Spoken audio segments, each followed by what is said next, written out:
24 फरवरी से झारखंड में बजट सत्र की शुरुआत होनी है।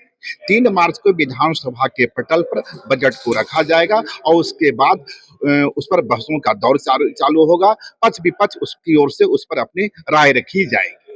लेकिन उसके पहले विभिन्न विभागों में प्री बजट का सेशन का दौर चालू हो गया है और यानी बजट के पहले तैयारियां शुरू हो चुकी है।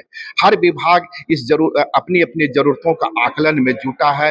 वे जो नई योजनाएं लाई जाएंगी, नए प्रोग्राम बनाए जाएंगे, तो उस पर खर्च कितना आएगा और उनका उनका बजट उसकी बजटीय राशि कितनी होगी, इसका आकलन किया जा रहा है। यदि आज की हम बात करें तो वित्त विभाग ने कृषि, सिंचाई, वन, पर्यावरण, ग्रामीण विकास, आजीविका विकास को के अधिकारियों को बुलाया है। उनके मंत्री भी आए हैं और उनके द्वारा वित्त विभाग के समक्ष यानी फाइनेंस डिपार्टमेंट के समक्ष अपनी जरूरतों को रखा जा रहा है। इसी क्रम में कृषि विभाग ने भी अपनी जरूरतों को रखा है, अपने बजटीय प्रबंधन की आवश्यकता को बताया है और आने वाले दिनों में यानी वर्ष 2025-26 में कृषि विभाग का क्या खाचा होगा, उसकी क्या जरूरतें होगी, कौन कौन सी नई योजनाओं को लेकर वह सामने आएगी, किन पुरानी योजनाओं को वो कंटिन्यू करेगी, इस सारे चीजों को लेकर उसने वित्त विभाग के समक्ष अपनी जरूरतों को रखा है, अपने बजटीय जरूरत को रखा है। चलिए उस बजट बैठक से निकलने के बाद कृषि मंत्री शिल्पी नेहा तिर्की ने क्या कहा, आपको हम सुनवाते हैं।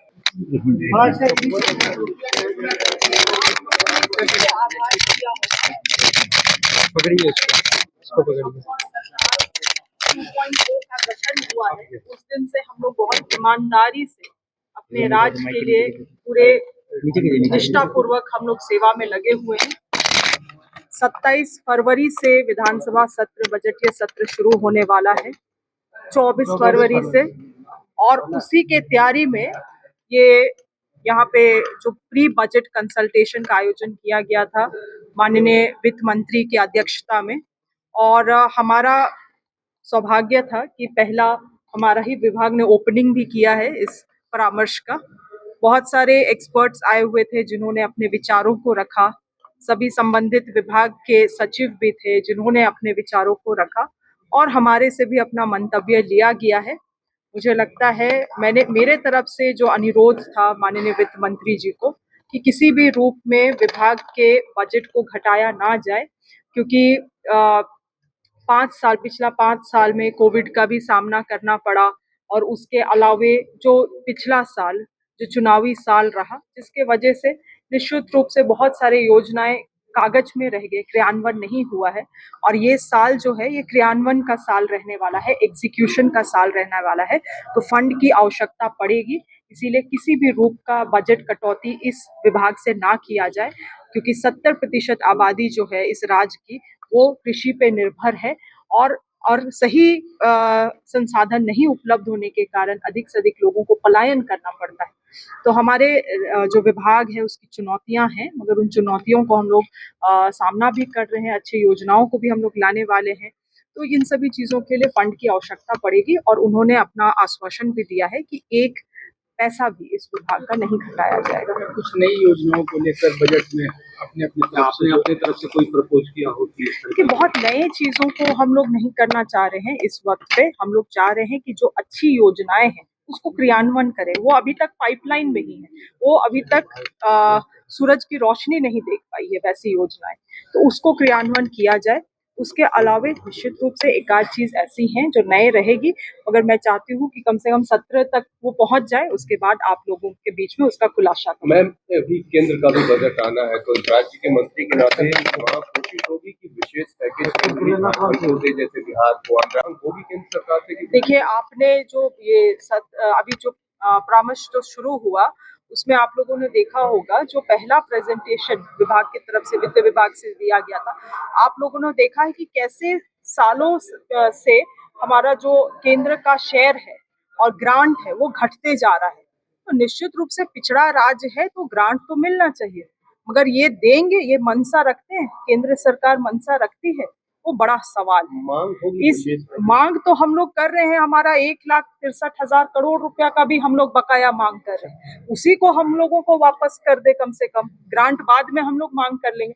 पर वो इनकी मंशा पे हमेशा सवाल उठा है और ये केवल घड़ियाली आंसू दिखाते हैं, घड़ियाली प्यार दिखाते हैं इस राज्य के प्रति, मगर इस राज्य के लोगों के से कोई भी लगाव केंद्र सरकार को, भाजपा सरकार को नहीं है। आपने सुना शिल्पी नेहा तिर्की ने साफ किया है कि वर्ष 24-25 में कृषि विभाग कई योजनाओं को सरजमीन पर नहीं उतार सकी क्योंकि वह चुनावी वर्ष था और कोविड के कारण भी कई योजनाएं सरजमीन पर नहीं उतर सकी, विकास की रोशनी सूरज की रोशनी नहीं देख सकी योजनाएं। लेकिन 25-26 में इन सारी योजनाओं को सरजमीन पर उतारने की चुनौती है, कृषि विभाग इसके लिए तैयार है। शिल्पा नेहा तिर्की का मानना है या उनकी गुजारिश है वित्त विभाग से कि उनकी बजट में कोई कटौती नहीं की जाए क्योंकि यह जो वर्ष है यानी 25-26 का जो वर्ष है एग्जीक्यूशन का वर्ष है, क्रियान्वयन का वर्ष है। कृषि विभाग के अधिकारियों के साथ प्री बजट के बैठक के बाद वित्त मंत्री राधाकृष्ण किशोर ने कहा है कि इस बार उनकी कोशिश होगी कि वर्षा जल का संचय किया जाए। झारखंड में 80% जो बारिश का पानी है वह बर्बाद हो जाता है।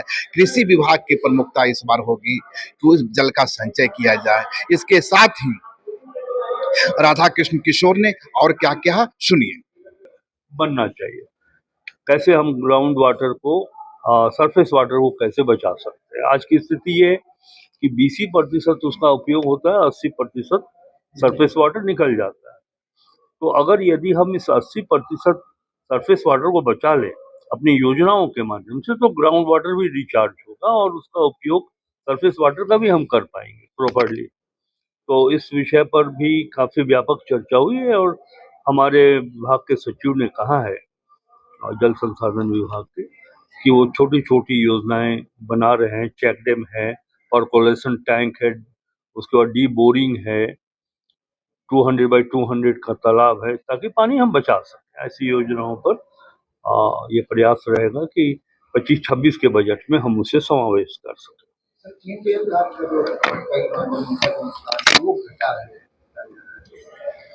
बड़ी अजीब बात है, कल मैं देख रहा था कि ग्रांट्स इन एड 16,000 करोड़ रुपया उनको देना था और 9 वर्ष समाप्त हुए, मात्र 4,000 करोड़ रुपया ही उन्होंने दिया है।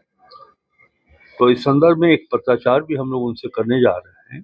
पहले अपने विभाग के संबंधित अधिकारियों की बैठक कर लेंगे कि किन कारणों से 16,000 की जगह पर वर्ष का अंत होने जा रहा है, मात्र 4,000 करोड़ रुपया ही मिला, लगभग 12,000 करोड़ रुपया अभी भी उनको देना है। तो इन सब विषयों पर मैं गंभीरता से विचार ही नहीं कर रहा हूँ, आगे बढ़ भी रहा हूँ। केंद्र का बजट भी आना है, उसको लेकर तो आप लोग की तरफ से कोई रिक्वेस्ट है या कोई स्पेशल मैकेनिज्म या स्टेट सेंट्रिक कोई योजना है?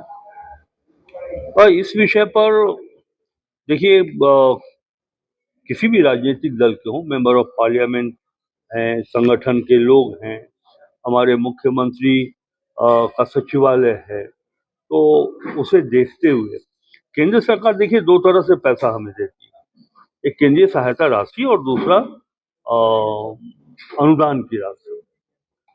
तो यही 2 है जिसके माध्यम से बाकी शेष केंद्र प्रायोजित योजनाएं वो केंद्र सरकार अपने तरफ से चलाती है और राज्य संपोषित योजना हम लोग चलाते हैं। लेकिन हम लोगों ने जब जैसलमेर में प्री बजट बैठक हुई थी, तो हमने कहा था कि आदिवासी बाहुल्य क्षेत्र में, अर्थात गुमला से लेकर के खुर्टी के बीच में एक मेडिकल कॉलेज की स्थापना होनी चाहिए। फिर पलामू जो सुखाड़ क्षेत्र है वहाँ पर कृषि विश्वविद्यालय की स्थापना होनी चाहिए। तो इसके लिए केंद्र के सहयोग की आवश्यकता पड़ेगी। ये जब प्लान हम लोग कर लेंगे कि ये हमें चाहिए, तब हम केंद्र सरकार से आग्रह करेंगे कि झारखंड भी आप ही का प्रदेश है, ऐसे बृहद बड़ी योजनाओं के लिए केंद्र सरकार हमें सहयोग करे। ये मांग समय जैसे आएगा तो करेंगे। देखिए, वित्तीय प्रबंधन के मामले में हेमंत सोरेन जी के गाइडेंस में हम लोग का प्रदर्शन बेहतर हो रहा है। केंद्र सरकार से कोई विशेष आर्थिक सहायता नहीं चाहिए। हमारा जो बकाया है 1,36,000 करोड़ रुपया वही दे दें, उससे ही हम लोग बहुत आगे झारखंड को ले जाएंगे। Thank you sir. एक आखिरी सवाल सर, निकाय चुनाव को लेकर हाईकोर्ट ने सरकार को ये आदेश दिया है कि 4 महीने के अंदर निकाय चुनाव सरकार नहीं सरकार चाह रही है कि 4 महीने में चुनाव हो जाए, ये रिक्वेस्ट किया गया कोर्ट से, समय मिल जाए। आप लोग चाहते हैं क्या चुनाव जल्द हो जाए? सरकार क्या चाहती सरकार ट्रिपल टेस्ट को लेकर, ट्रिपल टेस्ट सरकार चाहती क्या आप ही लोगों ने अभी बताया, उसी पर मैं उत्तर करूँ। सरकार का कहना है कि ट्रिपल टेस्ट की प्रक्रिया जारी है, थोड़ा समय दिया जाए, जबकि तो हम भी सरकार के एक अंग हैं। आपने सुना राधा कृष्ण किशोर जी ने कृषि विभाग की जरूरतों के साथ ही केंद्र पर भी निशाना साधा है। जिस तरह केंद्र के द्वारा केंद्रांश की राशि में कटौती की गई है, राधा कृष्ण किशोर वित्त मंत्री राधा कृष्ण किशोर ने कहा है कि यह अत्यंत दुखद है। विभाग के अधिकारियों के बैठक के बाद केंद्र सरकार को इस संदर्भ में चिट्ठी लिखी जाएगी। जब उनसे पूछा गया कि क्या आप केंद्र से किसी विशेष पैकेज की आशा करते हैं, तो उन्होंने साफ किया कि मुझे झारखंड को केंद्र से किसी विशेष पैकेज की जरूरत नहीं है। सिर्फ 1,36,000 करोड़ रुपए का जो बकाया है वो केंद्र वही दे दे, तो झारखंड उसी राशि से समृद्धि की राह चल पड़ेगा।